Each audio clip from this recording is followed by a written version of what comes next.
The next week is about to be pretty massive for crypto, and a little bit earlier I made a video talking about why it could be pretty huge for XRP on its own, but if we skip that, we give that a little chapter somewhere else, and we more so talk about the entirety of the crypto space. A lot of y'all already know this, but I'll tell you just for the certainty once more, things are about to get really wild, and there's one specific event that I believe will be the catalyst that's gonna lead us down a path of just craziness. But let's just take a look at this. So I covered this tweet a bit earlier that stated the White House and Donald Trump will host its first ever crypto summit next Friday on March the 7th, featuring some CEOs, investors, and members of the Presidential Working Group on digital assets, including David Sachs and Bo Hines. And you can basically see the little section right here. Immediate release from the White House, and it states that the White House announced today that Trump will host and deliver remarks at the first ever White House Crypto Summit. Now, the reason that this is such a big deal, and a lot of people are not getting it right, is because if I would have told you a few years ago that the White House would launch their own crypto event, get the spearheads in and start discussing these crypto things, there would be two options. One, you'd call me ridiculous, or two, you'd basically sell every single thing you owned and bought more crypto. And so that's why it's so funny to me that now, when times are quote unquote bad, people forget a few things. And one of those is, as CZ said right here. All right, a few years ago, he made a post stating, "It's not the end of crypto, far from it. It's the beginning of a new chapter. Just noted today's crypto price for future reference." And well, as you guys might know, I've been making these crypto videos on this channel for 8 years in a row, all right? And the one thing I can tell you right now is that it always looks quite dark until the sun just shines through. What I mean with that is, there's more darkness in crypto than light. Whenever you look at the market, you have a certain opinion of it, but mostly it's bad. And what I mean with that is, if things are going up too much, you're like, oh, I should have bought more. If things are going down, you think, oh, I should have sold. Almost never is there a peace and tranquility. It's mostly when things are going sideways. But even then, many people say, oh, it's just so boring. It just keeps going sideways. Again, you might add, I'm very happy when things go up.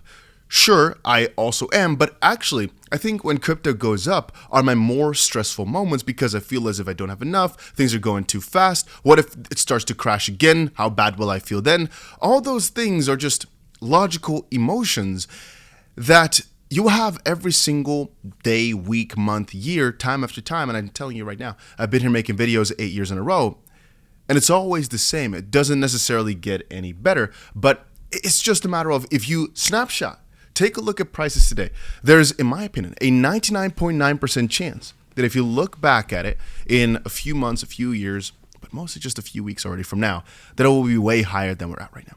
And it's only when you start zooming in too much on these short-term things that, yeah, you can feel bad. But really, over a longer term, it really ain't the end of the world if things kind of are slow or they go down or up. Really, anything that happens, you can make the best out of if you just think about the situation properly.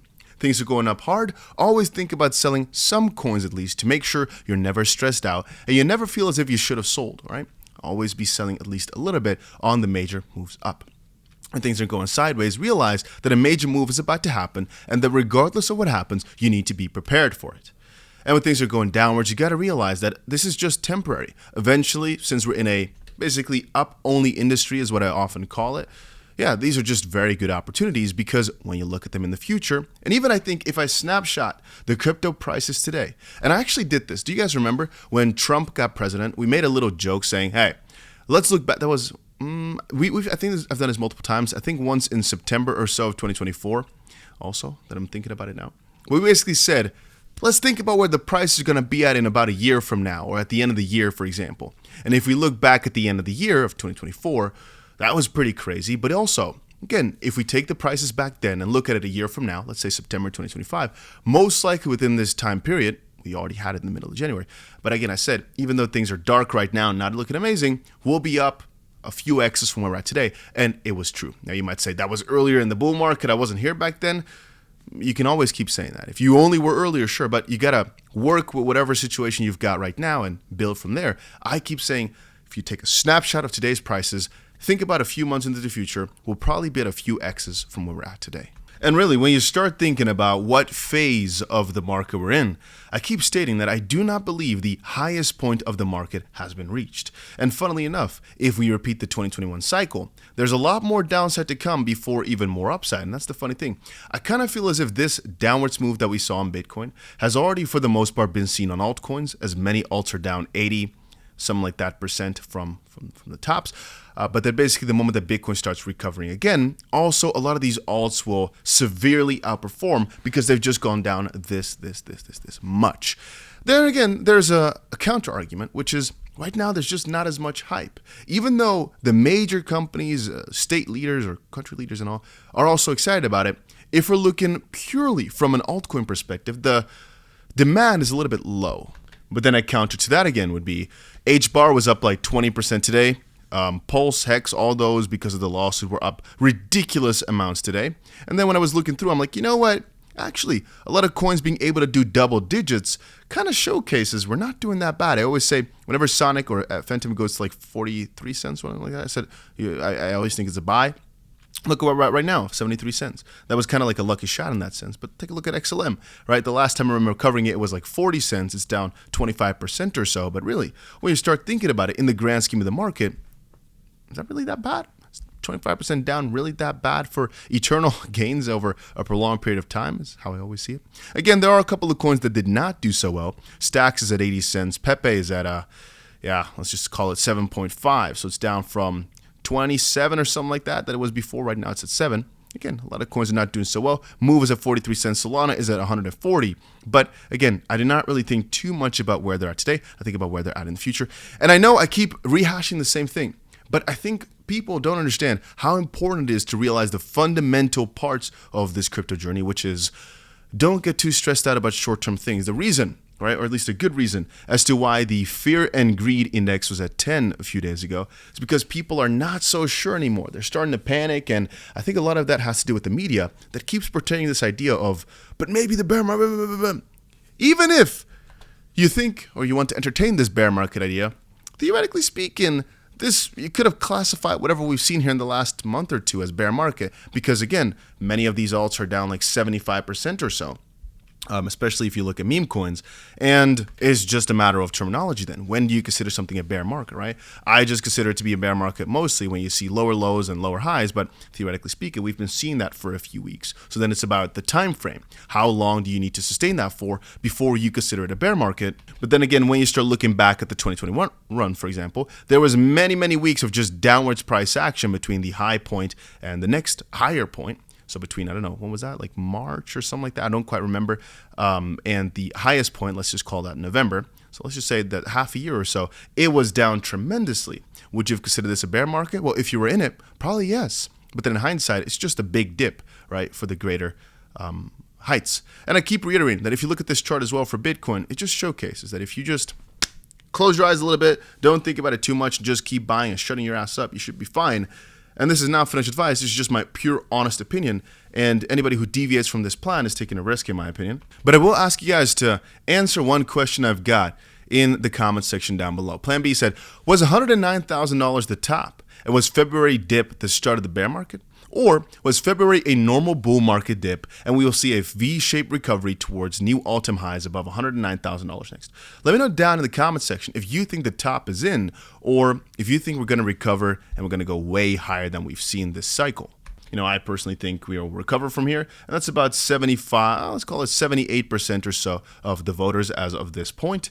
But yeah, like I said, let me know down below in the comment section what you think. And I will say this thing once more as well. If you're shaken out, if you got shaken out, you're stressing over all this and you're thinking, you know, screw it, I'm selling everything.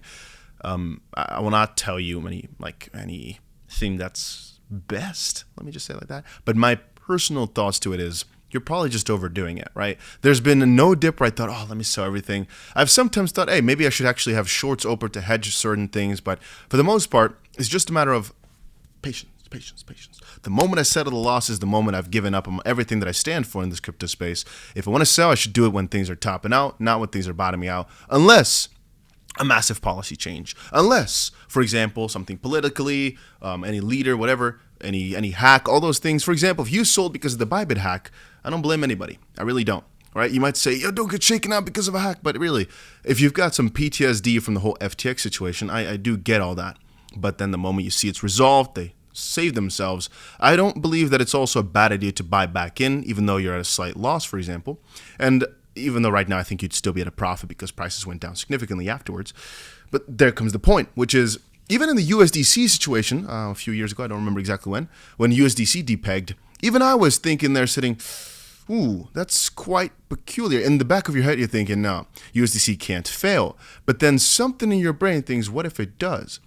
And some people are like, you know what, I'd rather take the 9% loss on USDC here than to really be in a situation where you lose the full thing, because again, at that point, people had, I think that was that was after UST, right? The people were like, you know what, I'd rather take the 9% hit on USDC than take the full-on hit, as I've personally had with UST as well, which again, I all do get. But then when we're talking just about normal market moves, when the fundamentals are so beautiful, like we're seeing right now, we've got a freaking crypto let's just call it party at the White House coming up in a few days, and you're thinking of selling right now?